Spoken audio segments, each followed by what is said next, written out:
Students of class 3, as our first chapter is fully completed, so I am going to start chapter 2. Second, movement of the earth. Today you have to study about the movements of the planet earth. The earth, as you already know, is a planet. We already know that earth is a planet, and it is also called the blue planet or watery planet. It is a unique planet. Like all other planets of the solar system, it is round in shape and is always moving. Like other planets of the solar system, as other planets are moving and round in shape, they are spherical in shape.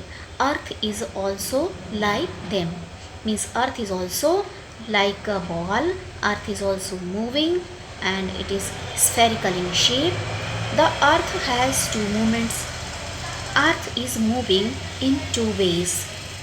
Number one, rotation, and number two, revolution. Means the earth is rotating and the earth is revolving too. Rotation means at its place. It is moving round at its place. That is rotation. And revolution means it is moving around the sun. That movement is called the revolution. To understand the movements of the earth, we first study the globe. And if we want to understand the movements of the earth, so we have to see the globe. By seeing the globe, we can understand the movement rotation.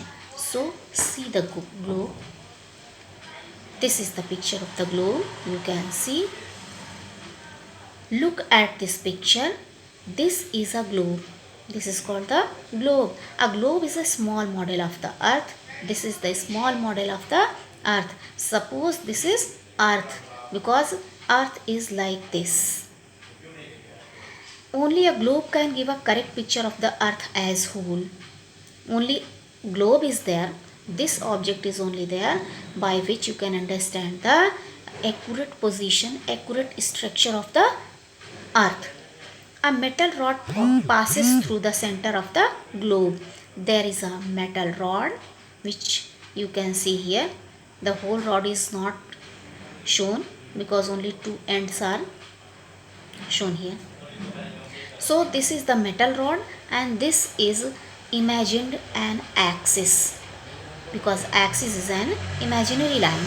There is no line in reality. A metal rod passes through the center of the globe, which represents the axis. Means this rod represents the axis. At a time, you can see only the one half of the earth on a globe. At a time, only half earth you can see, because half part is hidden. So only half part you can see, and if you want to see the other part, you will have to rotate it.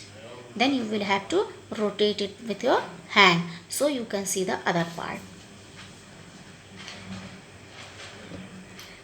Now axis. What is an axis? An imaginary line about which a body rotates. This is the imaginary line about which, about that rod, this body, this globe, this earth is moving. Motion of the earth, rotation. Motion of the earth. First one, rotation. The sun is seen in the east in the morning. In the morning time you see the sun in the east side. High in the sky at noon, and at noon it seems very hot and it can be seen in high in the sky. And in the west in the afternoon. And afternoon time you see the sun in the western side. It seems the sun is moving, and you think that the sun is moving because in the morning the sun was in the east side, and in the afternoon or in the evening you can see the sun in the west side. But in reality the sun is not moving. The sun is not moving. This is the earth which is moving. It is the earth which is actually moving. We do not notice the movement of the earth as everything around us is moving in the same way. But why we cannot understand the movement of the earth? There is a reason, because earth is moving, and we and the things and objects around us all are moving in same way. So we cannot understand the movement of the earth. The axis on the earth is an imaginary line. I told you that is only imagined. There is no line joining the north pole and the south pole, and that line, that axis is joining these two poles, north pole and south pole. North pole and south pole both are covered with snow. The sun is sorry. The earth rotates on its axis from west to east, and the earth is rotating from west to east, not from east to west. It rotates non-stop round and round like a top, and it is rotating non-stop means the earth is not stopping even for a moment.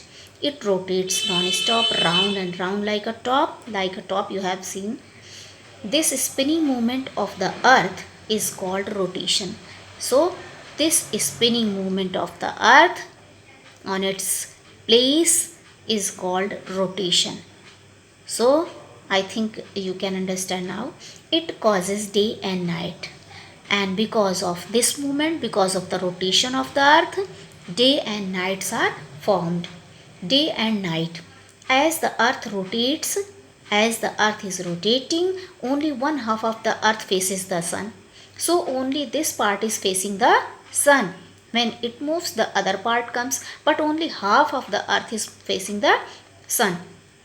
The half part that faces the sun gets sunlight, so that area, that part gets the sunlight because it is facing and forms the day. So there, the place where the sun's light is falling, in that area there is day.